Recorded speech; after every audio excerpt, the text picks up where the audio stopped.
Hi everyone, my name's Molly and today, can you guess where we're going to be exploring?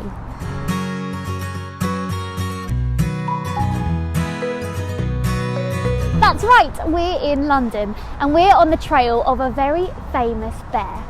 Now this steel statue might give you a bit of a clue. This is Michael Bond, who used to live in this area. Now the local residents had to have a vote to decide which celebrity they would have a statue of, and they decided it should be the author Michael Bond. Bond worked as a cameraman for the BBC and he even worked on the children's show Blue Peter. In his spare time he wrote short stories and plays, but in 1956 something happened that changed his life.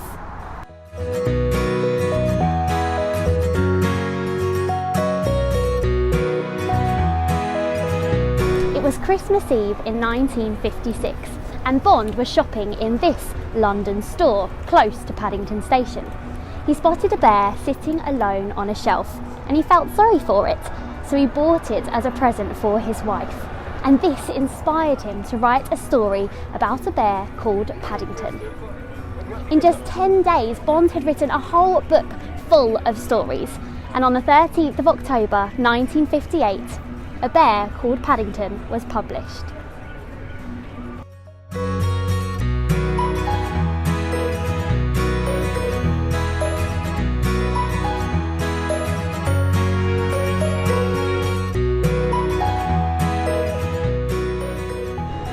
Here at Paddington Station, under the clock on platform 1, is where the Brown family spotted a bear sitting alone on a battered suitcase with a sign around his neck saying, "Please look after this bear, thank you."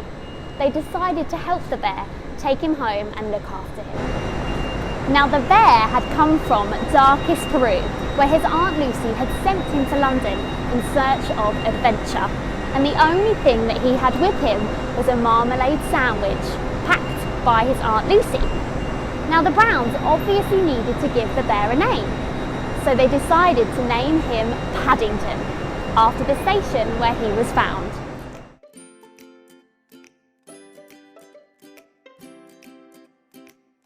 Paddington is famous for his love of marmalade, and he always keeps a marmalade sandwich under his hat, in case of emergencies.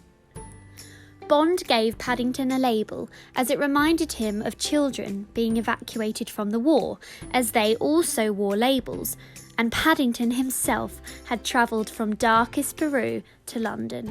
Now this is the only shop in the world dedicated exclusively to Paddington. In 1972, Shirley and Eddie Clarkson developed the toy for their children, Joanna and Jeremy Clarkson. Now Shirley decided to put him in some Wellington boots because it helped him to stand up easier. She took this inspiration from the story Paddington Marches On, where he got a pair of boots as a Christmas present.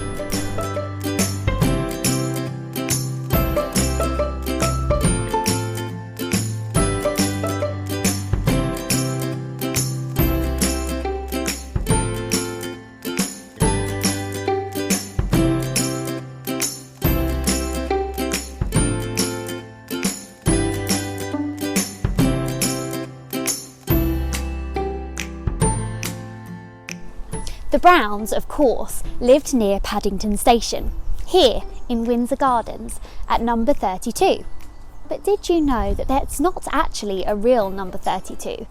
And also, this street looks nothing like the way that Bond described it in his stories. But this street does. It's only a few miles away, but look! This is the street used as Windsor Gardens in the recent Paddington films, and you can see why, can't you? Rows of pastel-coloured houses, just as Bond described them in his stories. You can just imagine the Browns living here with their annoying neighbour, Mr Curry.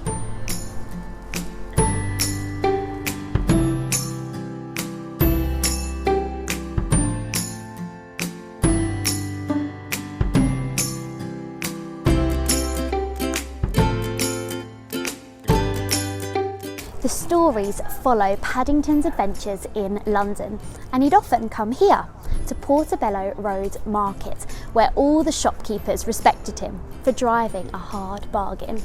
He'd visit here, Mr Gruber's antique shop, where they would sit and have 11sies. Mr Gruber and Paddington became the best of friends, and they would go on all sorts of adventures together. Mr Gruber and Paddington's adventures included visiting Buckingham Palace, Japan, Egypt to see the pyramids, and to see the Tour de France. Now this was the antique shop they used in the film, and it really is amazing.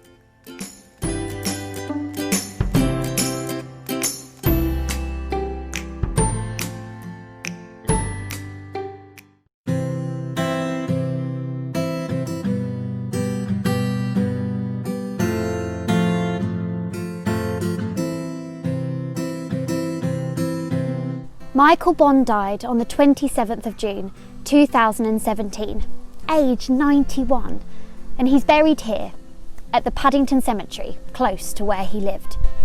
His epitaph reads, "Please look after this bear. Thank you." Bond's Paddington stories have brought joy to generations of children.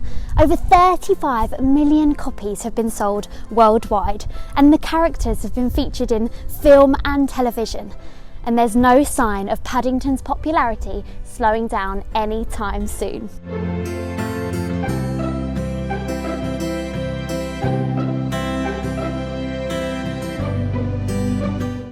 Thank you for watching our Paddington adventure in London. Make sure you hit the like and subscribe buttons, and we'll see you later.